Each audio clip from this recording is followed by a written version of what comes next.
جہاں ضرورت کی ہر شے موجود تھی۔ اس نے اپنے بدن کا غلیظ لباس اتار پھینکا اور غسل خانے کا شاور کھول لیا۔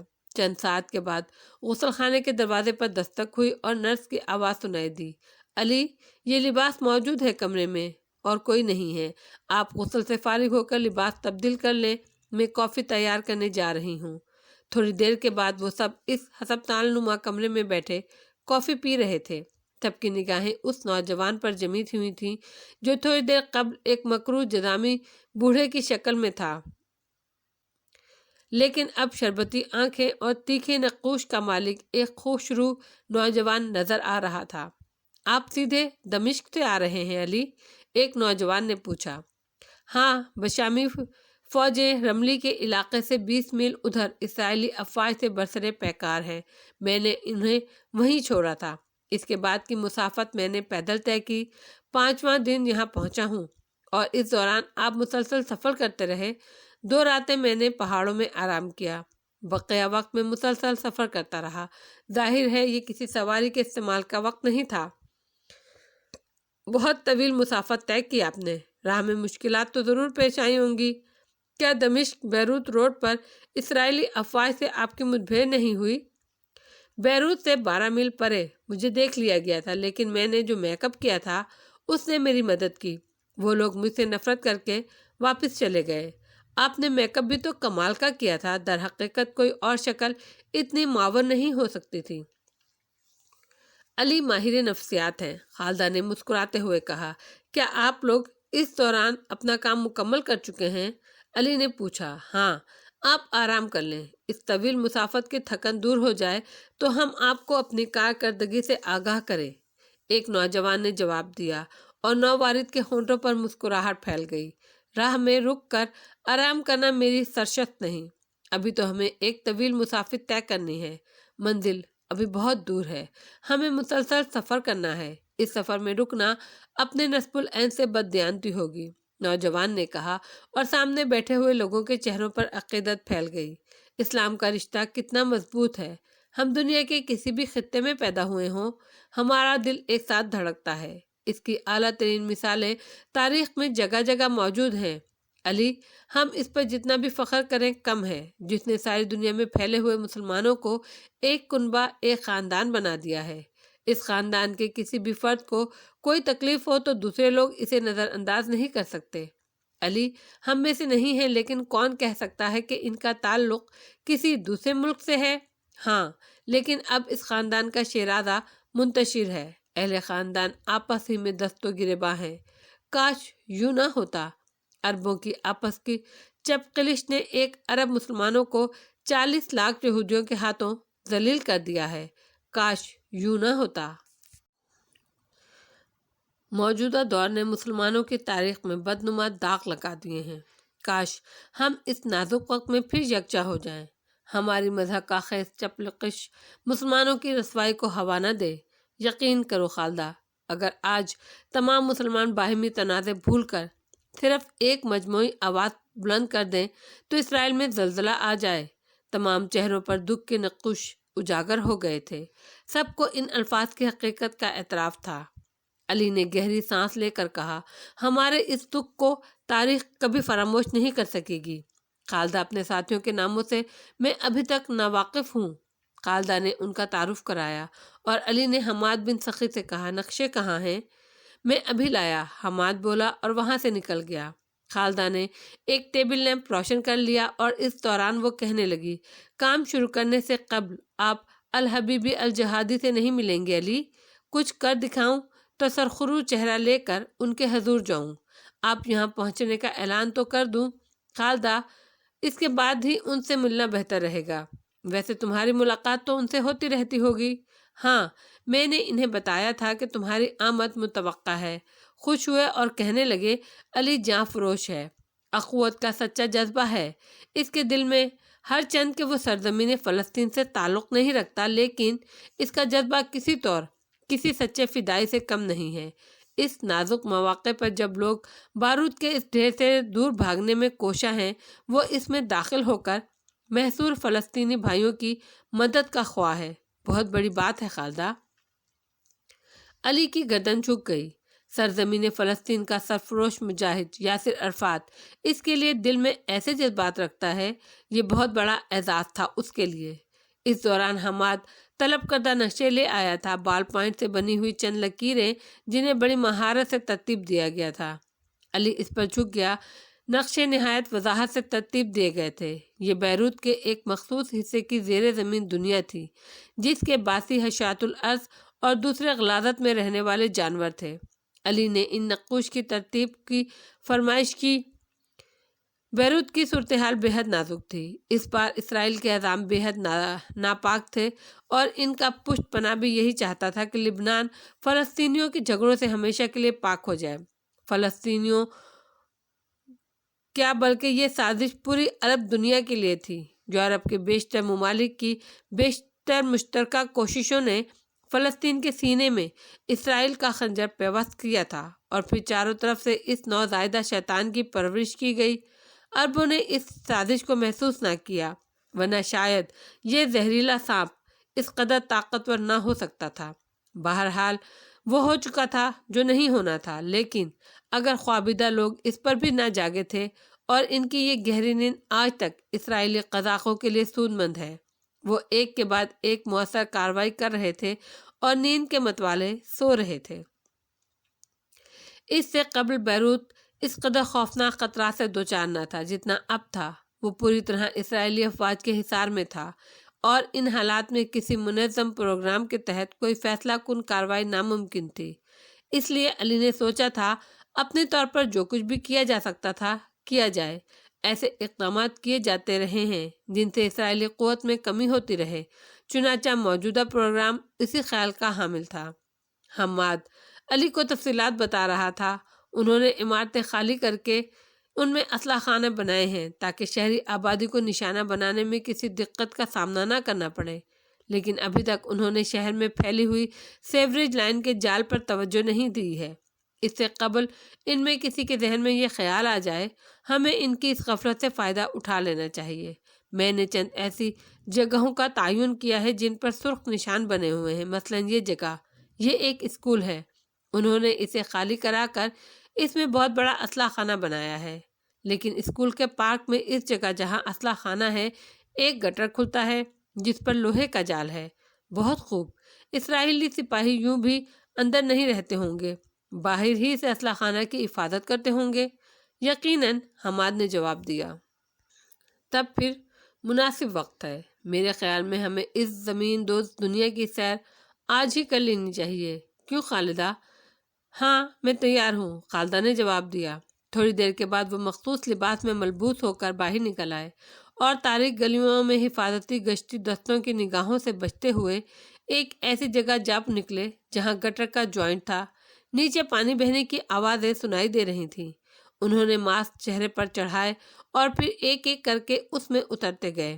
گندا پانی ٹخنوں سے اوپر نہیں تھا، لیکن تعفن ہے بے پناہ تھا۔ اگر گیس ماسک چہرے پر نہ ہوتے تو شاید وہ ایک لمحہ بھی یہاں زندہ نہیں رہ سکتے تھے۔ مین ہال سے کافی دور پہنچ کر انہوں نے طاقتور ٹارچیں روشن کر لیں۔ ان کی روشنی میں وہ آگے بڑھنے لگے۔ گٹر کی دیواروں میں بنے ہوئے سوراخوں سے گٹر کے مکین کیڑے مکوڑے حیران آنکھوں سے انہیں دیکھ رہے تھے۔ انہیں تعجب تھا کہ یہ نفاست پسند مہمان ان کی دنیا میں کہاں سے آ گئے۔ حماد رہنمائی کر رہا تھا اور وہ پیچ در پیچ راستوں سے گزرتے ہوئے آگے بڑھ رہے تھے۔ پھر ایک دو شاخے سے گزر کر وہ بائیں سمت مڑ گئے جہاں خشک لائن چلی گئی تھی۔ راستے میں بہت سے مین ہال آئے جہاں سے گزرتے ہوئے وہ ٹارچیں بجھا لیتے تھے۔ بالآخر وہ جگہ آ گئی جہاں کی نشاندہی کی گئی تھی۔ لوہے کی مضبوط جال کو کاٹنے کے اوزار ان کے ساتھ تھے۔ تمثیل لوہے کو جال کاٹنے لگا اور اس میں اتنی جگہ بنائی گئی کہ وہ بآسانی باہر نکل سکیں۔ باہر نکل کر وہ اسلحہ خانے کے پاس پہنچ گئے۔ ایک موٹا سا تالا اسلحہ خانے کے دروازے پر پڑا تھا۔ اسے کھولنے میں کافی دقت ہوئی، لیکن بالآخر وہ اس کوشش میں کامیاب ہو گئے۔ ٹارچ کی روشنی میں انہوں نے اس عظیم الشان اسلحہ خانے کو دیکھا۔ ہینڈ گریڈ، بارودی سرنگیں، ڈائنامائٹ اور نہ جانے کیا کیا پیٹیوں میں بھرا ہوا تھا۔ کاش کسی طرح یہ سارا اسلحہ مجاہدین کے لیے حاصل کیا جا سکتا، خالدہ نے حسرت بھرے لہجے میں کہا۔ یہ ممکن نہیں ہے خالدہ، لیکن اگر ہم اسے مجاہدین کے خلاف استعمال ہونے سے پہلے ہی ناکارہ کر دیں تو یہ بھی ایک بہت بڑا کام ہوگا۔ پھر کیا خیال ہے؟ آج رات نہیں، ہمیں دوسری جگہیں بھی دیکھ لینی چاہیے۔ کل ہم اپنی کارروائی کا آغاز کر دیں گے، علی نے کہا۔ یہ ساری رات انہوں نے غلیظ گٹر لائنوں کی سیر کرتے ہوئے گزاری، بہت سی اہم جگہوں کو اپنی نگاہوں سے دیکھا۔ اس کے بعد وہ واپس چل پڑے۔ اس پیچ در پیچ گٹر لائنوں میں بھٹک جانا مشکل نہیں تھا، لیکن حماد کی ذہانت نے ایسا نہ ہونے دیا اور وہ کلینک کی عمارت میں واپس آ گئے۔ یہاں انہیں مریضوں کے لباس پہننے پڑے۔ دن کی روشنی میں اس عمارت میں ایسے ہی رہا جا سکتا تھا۔ خالدہ پھر سے بوڑھی نرس بن گئی۔ اس کے سپرد ان لوگوں کو غذا کی فراہمی کی ذمہ داری بھی تھی۔ چنانچہ اس نے ان چاروں مریضوں کو کھانا دیا اور اس کے بعد وہ گہری نیند سو گئے۔ سر شام ہی انہوں نے آج رات کی کارروائیوں کی پلاننگ شروع کر دی۔ آج وہ اپنے اہم کارنامے انجام دینا چاہتے تھے۔ اس سے قبل کہ اسرائیلی کسی طور اپنی پوزیشن تبدیل کر لیں، ہمیں ان کے اسلحہ خانے تباہ کر دینے چاہیے۔ فائز نے اپنی رائے پیش کی۔ میرا بھی یہی خیال ہے۔ میرے خیال میں یہ سب سے بڑا اسلحہ خانہ ہم نے وہیں دیکھا ہے جو اسکول کی عمارت میں ہے۔ ہاں، اس کے علاوہ وہ آفیسر میس بھی توجہ کے قابل ہے۔ ان چند جگہوں کی تفصیلات نوٹ کر کے ایک لاہے عمل ترتیب دے لیا جائے۔ اس کا فیصلہ آپ کریں گے مسٹر علی، خالدہ نے کہا۔ کوئی مشکل مرحلہ نہیں ہے۔ حماد کی ڈیوٹی یہ ہوگی کہ جس وقت ہم لوگ اسلحہ لے کر آگے بڑھ جائیں اور وہ یہ اندازہ لگا لیں کہ اب ہم دور نکل گئے ہیں تو وہ اس اسلحہ خانے کو تباہ کر دیں اور خود واپس چل کر یہاں آ جائیں۔ فائز اس اسلحہ خانے کو تباہ کریں گے جو پوائنٹ نمبر 3 پر ہے۔ تمثیل اور سمد ابدال پوائنٹ نمبر 2 تباہ کریں گے۔ میں اور خالدہ آفیسر میس کو تباہ کریں گے اور اس کے بعد اپنے ٹھکانوں کو واپس چل پڑیں گے۔ مناسب ہے، اس سلسلے میں اپنی گھڑیاں ملا لی جائیں اور وقت کا تعین کر لیا جائے۔ نہایت مناسب ہے۔ سب نے کلائی پر بندھی ہوئی گھڑیاں ملا لیں اور اس کے بعد دوسری تیاریوں میں مصروف ہو گئے۔ رات کو 11 بجے وہ عمارت سے باہر نکل آئے اور اپنے مرکز کی طرف چل پڑے۔ قرب و جوار میں سناٹا تھا۔ کہیں دور سے گولیاں چلنے کی آوازیں سنائی دے رہی تھیں، لیکن یہ آوازیں کوئی اہمیت نہیں رکھتی تھیں۔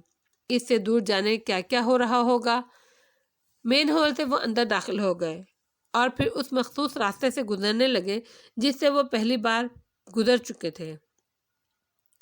ٹارچیں روشن تھیں اور وہ دیواروں پر ہاتھ لگائے بغیر آگے بڑھ رہے تھے۔ پھر وہ ایک لائن سے دوسری کی طرف مڑے ہی تھے کہ دفعتاً گولیاں چلنے کی آوازیں سنائی دیں۔ آوازیں اوپر سے آئی تھیں اور پھر اچانک کسی نے اس گٹر کا ڈھکن اٹھایا جس سے چند گز کے فاصلے پر یہ لوگ موجود تھے۔ انہوں نے ٹارچیں یکدم بجھا دیں۔ اوپر سے روشنی اندر آئی تھی، پھر 2 پاؤں نیچے لٹکے، لیکن اسی وقت گولیوں کی ایک باڑ پھیلی اور لٹکے ہوئے دونوں پاؤں تشنجی انداز میں ہلنے لگے اور پھر خون کی دھاریں نیچے گٹر میں گرنے لگیں۔ اس کے ساتھ ہی دوڑتے ہوئے لوگوں کی آوازیں نزدیک آ گئی تھیں۔ کھینچ لو، اوپر کھینچ لو، ایک اور آواز ابھری۔ دونوں پاؤں اوپر چلے گئے۔ سب دم بخود تھے۔ صورتحال بے حد خوفناک ہو گئی تھی۔ ان کے کان اوپر کی آوازوں پر لگے ہوئے تھے۔ 2 تھے، ایک کہاں گیا؟ شاید گٹر میں اتر گیا ہو، کسی نے کہا اور تیز روشنی اندر ڈالی گئی۔ اب کیا کیا جائے؟ نیچے اترنا پڑے گا، جواب ملا۔ ان کی روح فنا ہو گئی۔ اگر وہ لوگ نیچے اتر آتے تو بچنا محال ہو جاتا۔ اسی غلاظت میں فنا ہو جاتے وہ۔ پھر اوپر سے آواز آئی، تمہیں دیکھ لیا گیا ہے، باہر آ جاؤ ورنہ اسی گٹر میں تمہاری قبر بنا دی جائے گی۔ اور خالدہ نے علی کا بازو پکڑ لیا۔ میں جا رہی ہوں علی، خدا حافظ۔ کہاں خالدہ؟ علی نے چونک کر سسراتے لہجے میں پوچھا۔ اس کے علاوہ کوئی چارہ نہیں ہے علی، ان کے ذہن میں صرف ایک آدمی ہے جو اس گٹر میں اتر گیا ہے۔ اگر وہ نیچے آ گئے تو ہمارا سارا پلان فیل ہو جائے گا۔ میں خود کو ان کے حوالے کرنے جا رہی ہوں تاکہ ان کا شبہ رافع ہو جائے۔ اس پلان پر عمل میری زندگی سے قیمتی ہے۔ اللہ حافظ۔ علی دل محسوس کر رہ گیا، لیکن خالدہ کا کہنا درست تھا۔ اس سے قبل کہ وہ کچھ اور کہہ سکتا، خالدہ ٹارچ کی روشنی کی زد میں پہنچ گئی۔ اس نے کمزور آواز میں کہا، میری مدد کرو، میں باہر آ رہی ہوں، مجھے باہر نکالو۔ اس نے دونوں ہاتھ اوپر اٹھائے اور چند لمحات کے اندر اندر وہ اوپر کھینچ لی گئی۔ سب کے دل خون ہو کر رہ گئے، لیکن صورتحال ایسی ہی نازک تھی کہ کچھ نہیں کیا جا سکتا تھا